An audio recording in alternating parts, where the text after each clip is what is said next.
En general, la teología es el estudio de la comunicación de Dios en la historia, o sea, cómo Él se ha manifestado a los hombres y a las mujeres.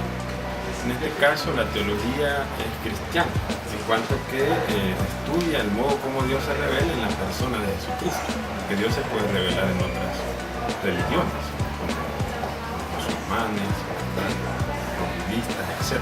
Entonces, cuando estamos hablando, en el caso de esta teología de la liberación, hablamos de una teología cristiana. ¿Qué tiene de específico y de propio la teología de la liberación? Es que nace en el contexto latinoamericano. Gustavo Gutiérrez es peruano, es un sacerdote, primero diocesano y que después se pasó a la congregación de los dominicos. La teología tiene un método, o sea, un modo de expresar su idea y un modo de investigar. En este caso, la teología de la liberación lo primero que hace es analizar la realidad. Y del análisis de la realidad latinoamericana lo que surge es una situación de pobreza, de injusticia. Yo creo que en El Salvador se puede ver, ¿verdad? Ustedes ven los diputados y todo ese pleito que tienen ahí, forma parte de una realidad desordenada. Entonces, la teología de la liberación primero estudia esa realidad y después dice, desde el punto de vista de la fe, los cristianos cómo pueden liberar a una persona, un conglomerado de personas de esa situación.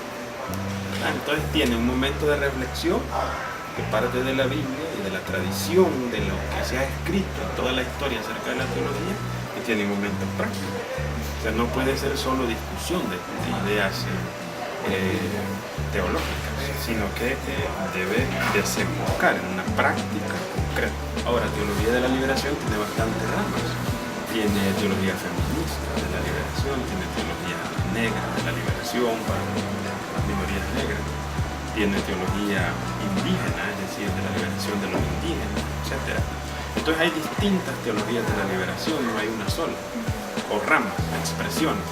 Entonces la condena o el rechazo del Vaticano no se refiere a todas, sino solo a aquellas que puedan desembocar en una praxis violenta o que niegue el elemento trascendente, que se reduzca solo a una praxis social. La teología de la liberación nace en el contexto de la recepción, si se dice, de una asamblea general de toda la iglesia que se llama el Concilio Vaticano II, y cómo esa asamblea general fue aplicada en Latinoamérica. La Asamblea General del Concilio Vaticano II va de 1962 a 1965, eso duró. La llegada de esos elementos a Latinoamérica es en 1968, ¿verdad? Que es el documento de Medellín, se llama así porque en esa ciudad se llevó a cabo la Asamblea Latinoamericana. Entre el Concilio Vaticano II y Medellín es que se empieza a armar, ¿verdad?, la teología de la liberación. Estamos hablando, a finales ya de los años 50, ya hay escritos parciales acerca de esta teología, pero su elaboración está entre 1965 y 1969, digamos, que es cuando por primera vez Gustavo Gutiérrez en Chimbote, en una localidad de su país, él explica qué es la teología de la liberación por primera vez y empieza una elaboración sistemática hasta conocer lo que hoy se llama teología de la liberación y cuyo texto es el que están estudiando ustedes.